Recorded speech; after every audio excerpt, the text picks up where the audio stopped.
Welcome to Module 3. If you've reached this point, I want to pause and acknowledge something important. You've already done a lot of work. In Module 1, you spent time understanding yourself. In Module 2, you began to own your story. And that is not easy. Many of us spend years trying to hide parts of ourselves instead of understanding them. Now comes a different kind of work. This module is not about discovering who you are. It's about asking a new question. Now that I know who I am, how do I navigate the world with confidence? I want to tell you something from my own journey. As someone who uses a wheelchair, there was no handbook that told me exactly how life would unfold. There wasn't a perfect roadmap. There were moments of uncertainty, moments where I questioned my choices, and moments where I had to learn by doing. Over time, I realized something. Thriving is not about having all the answers. It's about building tools that help you move forward even when you don't know everything. Throughout this module, we will also follow the journey of Arav, a final year college student who uses a wheelchair and is trying to figure out his future. You may find parts of yourself in his story, and that's exactly what I want you to remember. You don't need to become someone else. You don't need to become extraordinary overnight. You simply need to learn how to take your next step. By the end of this module, my hope is that you'll be able to say something very powerful. I may not have all the answers today, but I know how to take my next step. Move forward, let's quickly look back. Because growth isn't only about what's ahead of us. Growth is also about noticing how far we've already come. In Module 1, we said, I understand who I am. In Module 2, we said, my experiences are part of my story, not my weaknesses. Those may sound like simple statements, but they are actually huge shifts. Many of us, especially people with disabilities, grow up hearing more about our limitations than our strengths. Sometimes, society unintentionally teaches us to focus on what we cannot do. But here's something I learned over the years. Your disability is one part of your story. It is not the entire story. I remember when I was younger, there were many situations where I wondered if people would only see the wheelchair before they saw me. Over time, I realized that while I cannot control everyone's perception, I can control how I see myself, and that changes everything. Let's look at Arav. Arav used to say, I'm not sure what I'm good at. Today, he says, I'm creative, empathetic, and a good listener. I just need to figure out how to use these strengths. See the difference? Nothing external changed, only awareness changed. And awareness is powerful.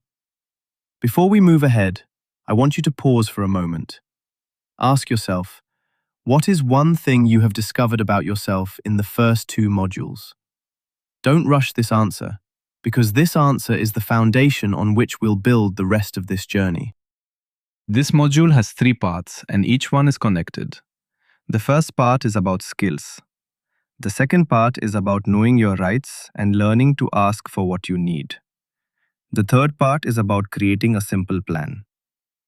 Notice that I didn't say creating a 5-year plan. I didn't say designing your entire life, because honestly, life rarely works that way. I want to share a story from my own journey. Before starting my corporate career, I genuinely thought teaching would be my path. I enjoyed sharing knowledge and helping people learn. But when I actually started teaching, I discovered something important. It wasn't my cup of tea. And that's okay. This happens to everyone, with or without disability. Sometimes our first idea is not our final destination. One of the biggest mistakes we make is becoming emotionally attached to our first plan. I want you to give yourself permission to change direction. That isn't failure, that's learning. Let's look at Arav. Today, he thinks he may enjoy content creation. 6 months later, he may discover that he enjoys psychology more. That's not confusion, that's exploration. And exploration is healthy. So as we move through this module, don't put pressure on yourself to have every answer. Think of yourself as a traveler. We are not trying to arrive at the final destination today. We are simply learning how to navigate the road ahead. And trust me, that skill will stay with you for life. Let's talk about skills. When we hear the word skills, many of us immediately think of technical abilities: coding, Excel, graphic design, public speaking. Those are useful, but they're only one part of the picture. Future ready skills are actually much bigger than that. They are the skills that help us adapt, because the world will continue to change. Jobs will change, technology will change, even our interests may change. But adaptability will always matter. I want you to think about something. As people with disabilities, many of us have already been adapting our entire lives. We may not call it a skill, but it is one. You've learned how to navigate spaces. You've learned how to problem solve. You've learned how to ask for alternatives. You've learned how to adjust. Those are valuable skills. Let's look at Araf. He thinks he doesn't have enough skills, but when he starts writing them down, he realizes he is patient, empathetic, and a good communicator. Suddenly, he sees himself differently. I want you to remember this. You do not start from zero. You already have skills. Our job is not to create a new version of you. Our job is to identify what already exists and then build on it. So throughout this topic, I invite you to shift your thinking. Instead of asking, what skills am I missing? Ask yourself, what strengths am I already carrying that I have not yet acknowledged? Let's talk about human skills: communication, collaboration, problem solving, adaptability, emotional intelligence. These may sound simple, but they are incredibly powerful. In fact, many employers can teach technical skills. What is much harder to teach is how someone works with people. I want to share something from my own professional journey. Over the years, working in corporate environments, consulting, employee engagement, and inclusion, I realized something very important. People rarely remember every technical detail you share, but they remember how you made them feel. They remember whether you listened. They remember whether you collaborated. They remember whether you solved problems calmly. Those are human skills. Now let's look at Arav. Arav thinks, I don't have leadership experience. But then he realizes he has been helping classmates organize notes for months. That is collaboration. He regularly supports friends who are feeling anxious. That is empathy. He has learned how to navigate inaccessible situations. That is problem solving. Do you see what's happening? We're changing the language. We're recognizing abilities that already exist. Before we finish, I want you to pause and ask yourself this question. What is one human skill that you already practice without giving yourself credit for? Maybe you're a patient listener. Maybe you're dependable. Maybe you're resilient. Whatever it is, write it down. Because often, our biggest strengths are hiding in plain sight. And today is the day we begin noticing them. Let's talk about digital skills. Sometimes, when we hear this phrase, we immediately become nervous. We think digital skills mean becoming an expert in coding or becoming a technology professional. That is not true. Digital skills simply mean learning how to use technology to make life easier, smarter, and more accessible. In many ways, technology has become one of the greatest equalizers for people with disabilities. Think about it. Screen readers, voice typing, captions, AI tools, translation tools, note-taking apps, reminders, and accessibility features have opened doors that didn't exist before. But I want to say something important. Technology is a tool. It is not a replacement for your thinking. Over the years, I've seen technology evolve rapidly in my own professional journey. Today, AI can help us summarize information, generate ideas, and even help us communicate more effectively. But the real skill is knowing how to ask good questions. Let's look at Araf. Araf was initially intimidated by AI tools. He thought everyone else knew more than he did. Then he started small. He used AI to organize his study notes and generate ideas for a presentation. Within a few weeks, he felt more confident. I want you to remember this. You don't need to become an expert overnight. Technology rewards curiosity more than expertise. So instead of asking, "Am I good at technology?" ask yourself, what is one digital tool that can make my life easier? That's a much simpler place to begin. And small steps, taken consistently, often create the biggest changes. Now let's talk about personal skills. These are some of the most underrated skills we have. Confidence, curiosity, initiative, growth mindset. These words may sound simple, but they are not always easy to practice. I want to tell you something I learned over time.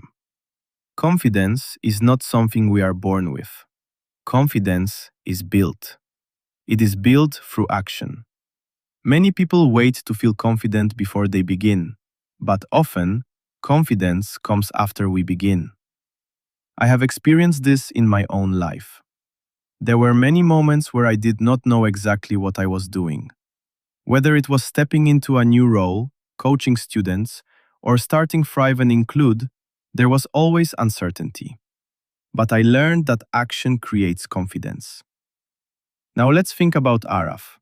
He wants to improve his communication skills, but he keeps waiting for the perfect moment. Then he realizes there is no perfect moment. So he starts small. He speaks up once in class. He introduces himself to one new person. He asks one question. That's how confidence grows. Not through giant leaps, but through tiny actions. I want you to take away one idea from this. Don't wait to become fearless. Fear may still exist, but you can move alongside it. And every small action you take is a vote for the person you are becoming. This may be one of the most important exercises in this entire module. It's called My Skill Inventory. And I want you to approach this exercise with kindness, not judgment. Many of us have spent years focusing on what we don't have. Today, we're changing that. We are going to look at three simple categories: skills I already have, skills I want to build, skills I need support with. Notice something. There is no category called weaknesses, because needing support is not a weakness. I want to say that again. Needing support is not a weakness. As a wheelchair user myself, I have learned this lesson many times. There are things I do independently. There are things I collaborate on. There are things where I ask for support. That doesn't make me less capable. It makes me human. Now let's look at Arav. Skills he already has: communication, empathy, creativity. Skills he wants to build: presentation skills, AI tools, networking. Skills he needs support with: building confidence while meeting new people. Do you see how balanced this is? He is not trying to become perfect. He is becoming intentional. Now it's your turn. Take a piece of paper, draw 3 columns, and begin writing. Don't overthink it. Trust yourself. Often, the answers are already there.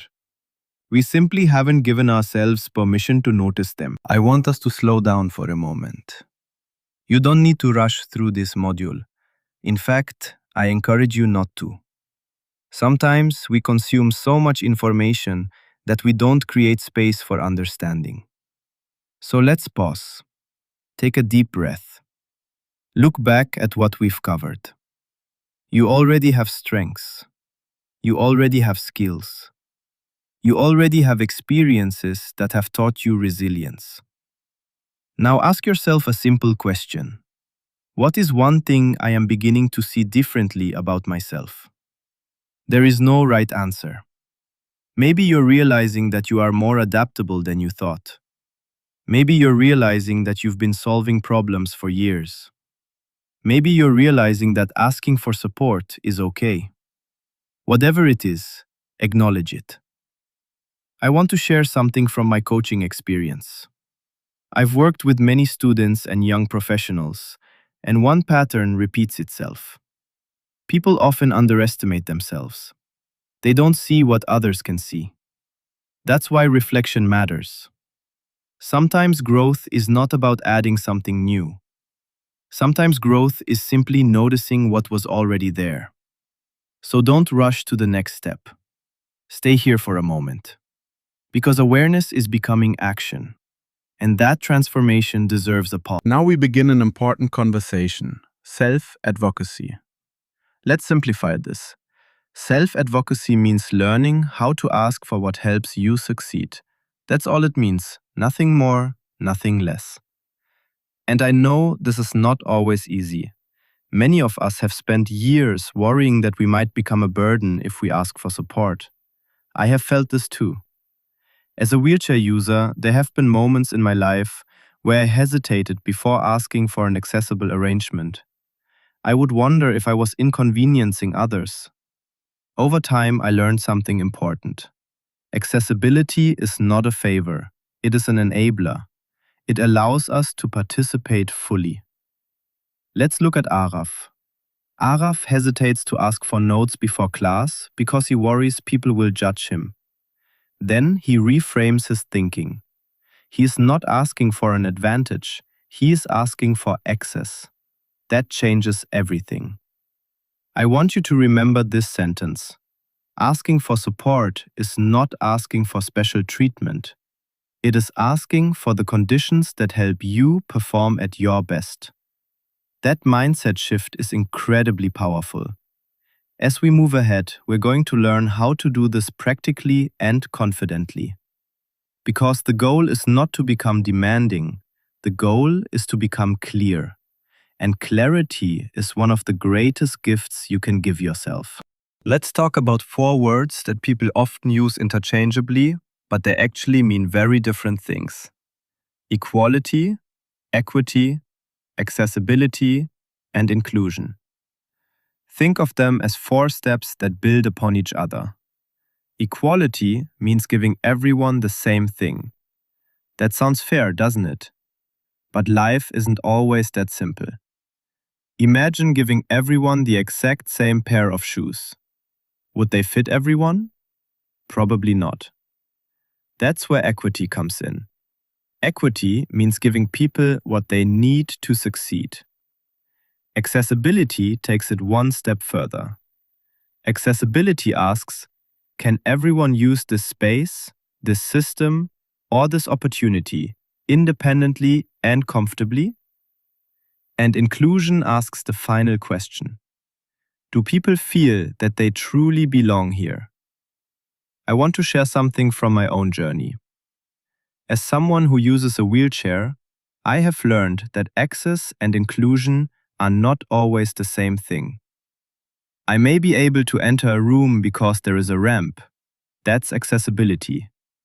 But if nobody asks for my opinion, nobody includes me in conversations, or people make assumptions about my abilities, then inclusion is missing.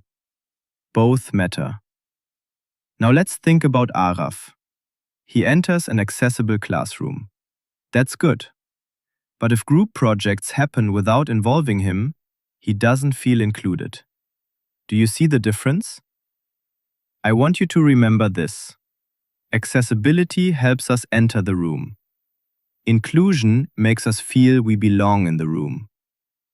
As you move through life, ask yourself these questions.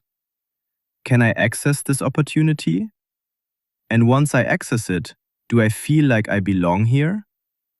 Those 2 questions can tell us a lot about the environments we choose to invest our energy in. Let's talk about a phrase that can sometimes sound intimidating. Reasonable accommodations. It's actually much simpler than it sounds. Reasonable accommodations are adjustments that help someone perform at their best. Nothing more, nothing less. Think about glasses. Nobody says that wearing glasses is a special privilege. We understand that they help someone see better. Accommodations work in a very similar way. I want to tell you something I have learned over many years. There was a time when I felt uncomfortable asking for certain arrangements. I worried I might inconvenience others. Over time, I realized that accommodations don't reduce my independence. They increase my participation. And there is a big difference between those two things. Let's look at Araf. Araf requests study material before class. Is he asking for an advantage? No. He is asking for access. Some examples of accommodations could be accessible seating, captions, study material in advance, extra time when needed, assistive technology. Remember this: accommodations are not shortcuts, they are tools. We don't become less capable because we use tools. We become more empowered. And here is a thought I want to leave you with. If an adjustment allows you to showcase your true abilities, then asking for it is completely okay. Never confuse support with weakness. Support is often what allows our strengths to shine. This is an important conversation. Disclosure. And I want to begin by saying something very clearly. Disclosure is a choice. There is no single right answer. Some people choose to disclose early, some people choose to disclose later. Some people disclose only when necessary. And all of those decisions can be valid. I want to share something I learned over time. One of the most empowering things we can understand is that we have agency. Agency means having a say in our own decisions. As a wheelchair user, my disability is visible. But many people have invisible disabilities. Their decisions around disclosure may look very different. Neither is right or wrong. Let's think about Arav. He's preparing for an internship interview. He wonders, should I talk about my accessibility needs now or later? There isn't a universal answer. Instead, he asks himself a different question. What information will help me succeed in this environment? That question guides his decision. Remember, disclosure is not about labels. It's about communication. And communication should always help you participate better. I want you to take away one important idea. You are not obligated to share everything about yourself with everyone. You get to decide. That choice belongs to you. And that is an important part of self-advocacy. Let's talk about boundaries. Many of us struggle with this, especially those of us who have spent years trying not to inconvenience other people. Sometimes we say yes when we mean no. Sometimes we remain silent when we need support. Sometimes we carry everything ourselves. I want to tell you something I learned over time. Boundaries are not walls. Boundaries are guides. They help people understand how to support us. I want to say something that took me years to understand. Asking for help does not reduce your independence. It actually protects your energy. Imagine carrying a very heavy backpack every single day. Eventually, you'll become exhausted. Life can be like that too. Now let's look at Araf. Araf is attending a college event. He notices there is no accessible seating. Instead of quietly struggling, he politely says, "Could we arrange an accessible space so I can participate comfortably?" That is self-advocacy. That is setting a boundary. That is not being demanding. And remember this, the goal is not to become someone who asks for help all the time. The goal is to become someone who knows when support will help them thrive. That is wisdom. So ask yourself, Where in my life am I carrying a heavy backpack that I no longer need to carry alone?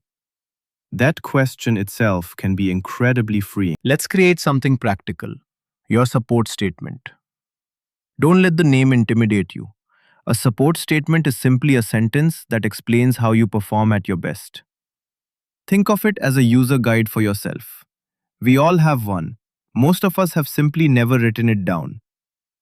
I want to share something from my coaching journey. One thing I often notice is that people know what they need, but they struggle to express it. And that's completely normal. We're going to make it easier. Let's look at Arav. His statement says, to perform at my best, I benefit from receiving study material in advance and having accessible classrooms whenever possible. Notice something. This sentence is calm, it's clear, it's specific, it's not apologetic. It doesn't say, I'm sorry, but it doesn't say, if it's not too much trouble. It simply communicates what helps him succeed. I want you to practice that. Now let's create yours. Complete this sentence. To perform at my best, I benefit from. Take your time. There is no perfect answer. You may say, I benefit from clear instructions. I benefit from advance notice. I benefit from accessible spaces. I benefit from captions. I benefit from regular check ins. Whatever your answer is, own it. Because when we understand ourselves better, we can communicate our needs better. And that is one of the most empowering skills we can build. Your needs are not inconveniences, they are information. And information helps people support us more effectively. Now we are going to do something very important. We are going to stop gathering information and start creating a plan. But before we begin, I want to remove some pressure. Many people hear the word plan and immediately think they need to have the next 5 years figured out. You don't. In fact, most people don't. What we need is not a perfect plan. We need a direction. I want to share something I've learned from my own life. If I had waited until I had all the answers, I would have never started many of the things I've done. Whether it was building my career, moving into coaching, or creating Thrive and Include, there were always unknowns. And that is normal. Sometimes we think successful people have certainty. The truth is, they simply learn how to move despite uncertainty. Let's look at Araf. Araf is 21 years old. He doesn't know exactly what career he wants, but he knows he enjoys communication, psychology, and helping people. That is enough to begin. Your action plan is not a contract, it is a compass. A compass doesn't tell you every turn you'll take. It simply helps you move in the right direction. So as we build this plan together, I want you to remove one word from your vocabulary. The word is perfect. We are not building a perfect future. We are building a flexible future. And flexibility is one of the greatest strengths you can develop. Remember this. You do not need to see the entire staircase. You only need to see the next step. And that's exactly what we're going to build together. I want to introduce an idea that I wish someone had taught me much earlier. Plan A, Plan B, and Plan C. Sometimes we become emotionally attached to one single idea. We tell ourselves, this is the only path, and if it doesn't work, we think we failed. But life rarely works that way. I want to tell you a story from my own journey.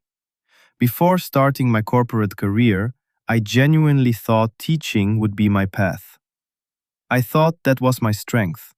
I enjoyed helping people and sharing knowledge. Then I started doing it, and I discovered something very important. It wasn't my cup of tea. And that's okay. That wasn't failure. That was information. That experience helped me learn something about myself. This happens to everyone, with or without disability. Your first idea does not have to become your final destination. Now let's look at Araf. Plan A, content creation. Plan B, psychology. Plan C, corporate communication. None of these are backup plans. They are simply multiple doors, and life often rewards flexibility. I want you to remember something. As people with disabilities, many of us have already become experts at adapting. We've adjusted our environments, we've adjusted our routines, we've adjusted our approaches. Building multiple pathways is another form of adaptation. And adaptation is not weakness, it is intelligence. So today, give yourself permission to have more than one dream. You are not betraying yourself. You are expanding your possibility. Let's talk about learning. Not learning in the traditional sense. Not marks, not grades, not exams. I mean learning as a lifelong habit. The world is changing quickly. Technology is changing. Jobs are changing. Even industries are changing.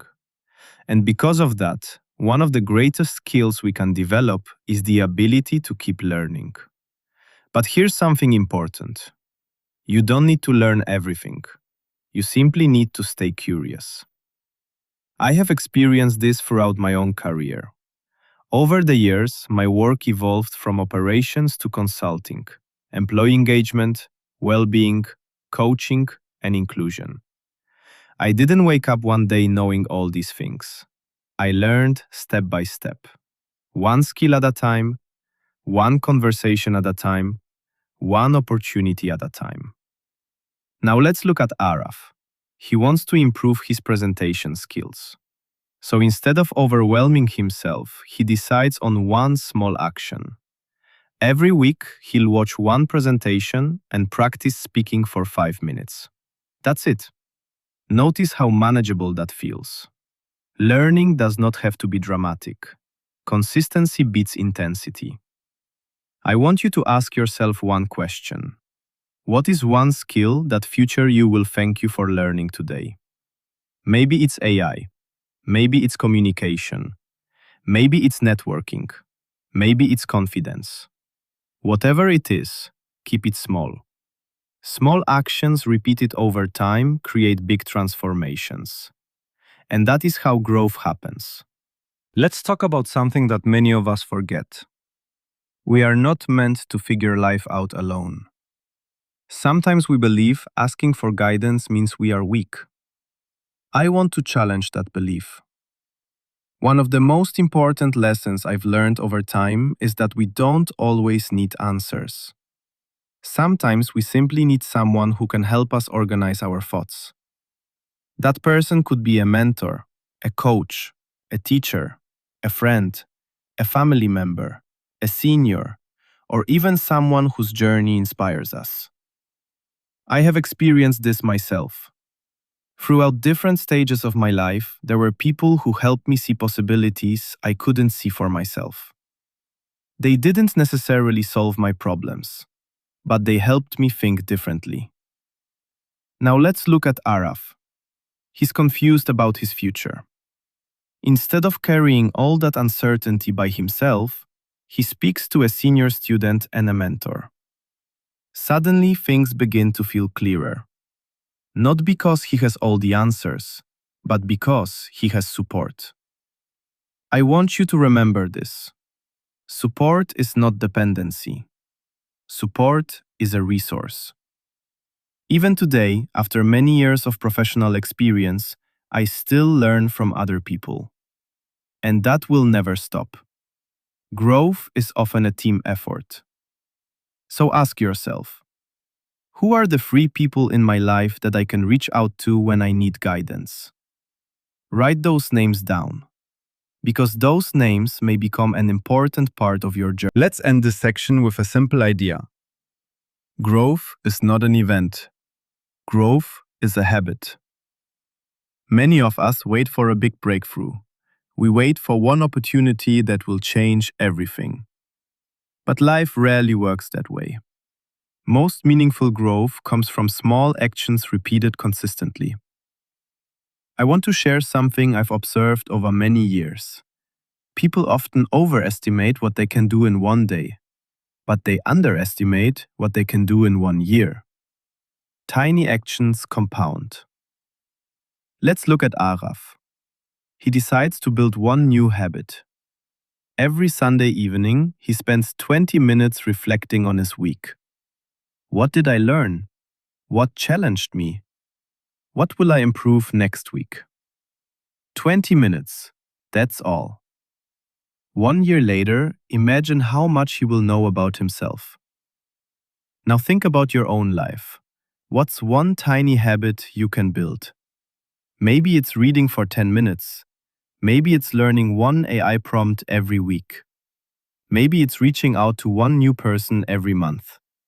Maybe it's journaling. Keep it small, keep it realistic, keep it sustainable. I want to leave you with something that I strongly believe. You do not transform your life in one giant leap. You transform your life through hundreds of small decisions that nobody sees. And those decisions eventually become your future. So don't chase perfection. Build habits, because habits quietly build confidence, and confidence quietly changes lives. We have arrived at something very important, your Thrive roadmap. I want you to notice something. This is not a life plan. This is not a 10-year vision. This is not something that will lock you into one path forever. This is simply your next chapter, and that is enough. Many of us put enormous pressure on ourselves to have everything figured out. We think that by a certain age, we should know exactly who we are, what career we want, and where our life is going. The truth is, most people are figuring it out as they go. I have experienced this myself. My own journey has never been a straight line. There were different chapters, different opportunities, and many moments where I had to adapt. And I want you to know something. Adapting is not failure. Adapting is growth. Let's look at Araf. His roadmap is very simple. Learn. Improve presentation skills. Connect. Meet one mentor every month. Advocate. Ask for accessible learning materials. Grow. Practice one new habit every week. That's it. Simple, achievable, clear. And that is exactly how I want you to think about your own roadmap. Small actions repeated consistently become momentum. Momentum creates confidence, and confidence changes how we see ourselves. Today, don't build your entire future. Just build your next few steps. That is more than. I want us to pause and appreciate how much we've covered. At the beginning of this module, we asked one question. Now that I know who I am, how do I navigate the world confidently? And look at what you've already built. You understand your strengths, you understand future-ready skills, you understand self-advocacy, you understand support systems, you understand action planning. That's a lot. But I want to remind you of something. None of this needs to happen overnight. Growth is not a race. Sometimes we compare our journey with someone else's and immediately feel behind. I want to challenge that thinking. Your journey is yours. No one else has your exact story. No one else has your exact experiences. No one else has overcome the same barriers you have. That matters. I often say this. Please don't compare your chapter 2 with someone else's chapter 12. We don't know what their journey looked like. We only see the final outcome. Now let's think about Arav. 6 months ago, he felt uncertain. Today, he doesn't have all the answers, but he has direction. And direction is incredibly powerful. I want you to acknowledge that progress. Sometimes we become so focused on what's missing that we forget to celebrate what's already changing. So before moving ahead, I want you to ask yourself, what is one thing I know today that I didn't know about myself a month ago? That answer deserves your attention because that answer is evidence of growth. Let's slow down one more time. No information, no activities, no frameworks, just reflection. I want you to take a breath. Close your eyes for a few seconds if you feel comfortable, and ask yourself three questions. What have I discovered about myself? What support do I need? What is my next small step? Don't worry about finding perfect answers. There aren't any. What matters is honesty. I want to share something from my coaching journey. I've worked with students and young professionals over the years, and one thing I've noticed is that people often underestimate the value of reflection. We live in a world that constantly tells us to move faster. But sometimes the most productive thing we can do is pause. Pause gives us clarity. Pause helps us notice patterns. Pause helps us make better decisions. Let's think about Araf. Earlier, he would jump from one idea to another. Now, he pauses. He writes his thoughts down. And suddenly, life feels less overwhelming. I encourage you to create your own pause rituals. Maybe every Sunday evening. Maybe every Friday afternoon. Maybe once a month. 5 or 10 minutes is enough. Ask yourself, what worked? What didn't? What did I learn? You may be surprised by how much wisdom you already carry within yourself. Sometimes we simply need to create space to hear it. Before we close this module, I want to leave you with something very personal. I want to speak to you not as a coach, not as a facilitator, not as someone teaching a course. I want to speak to you as someone who has traveled this path too. As someone who uses a wheelchair, I have experienced uncertainty. I've experienced moments where I didn't know what the future would look like.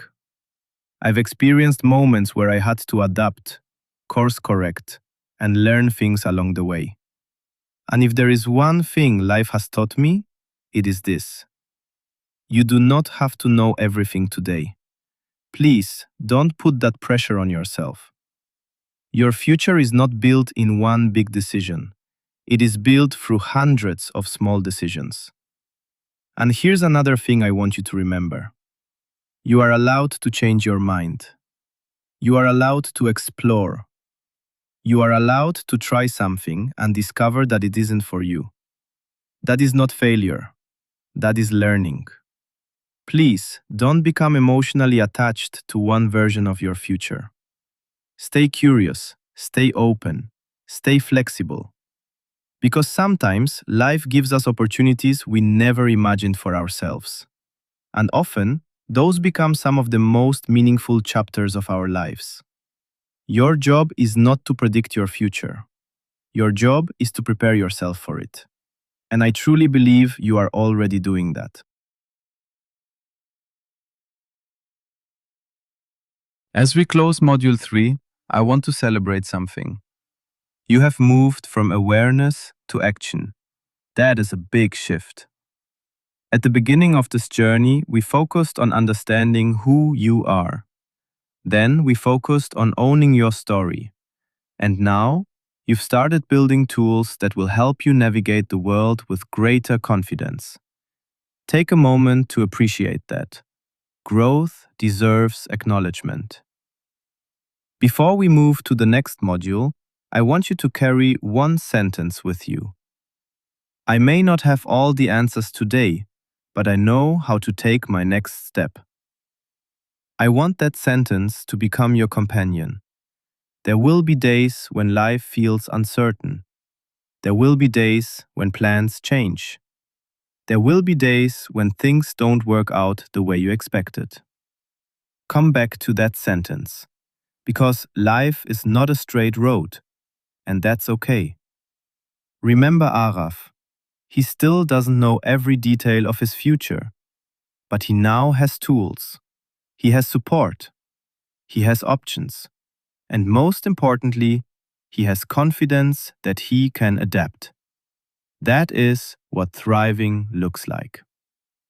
In our next module, we are going to talk about something equally important.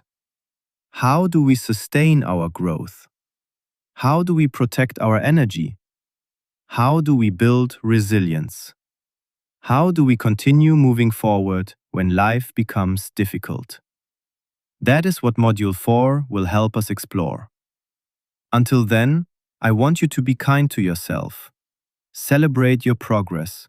And remember, you do not have to walk this journey alone. You already have what you need to take your next step. And that is a beautiful place to begin.